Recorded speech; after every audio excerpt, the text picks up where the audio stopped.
الحرفة والأنثروبولوجيا. السكن كفعل إنساني. السكن الياباني ليس تقنية فقط، بل فعلاً أنثروبولوجياً.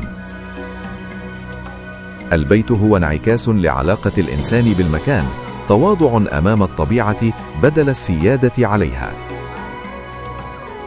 الحرفي يعلم الشجرة كيف تكون جزءاً من بيت طويل العمر، والمجتمع يعلم أفراده كيف يعيشون ضمن مساحة متغيرة ولطيفة. النتيجة ليست جمالاً بحتاً، بل حكمة حياة متواضعة.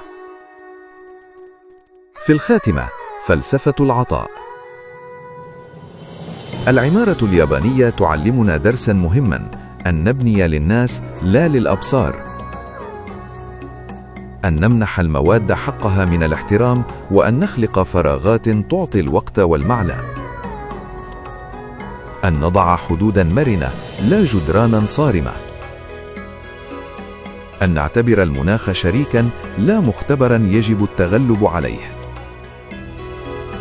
هذا هو مفهوم أنفاس الخشب، حين يصبح البيت كائناً حياً يتنفس مع ساكنيه.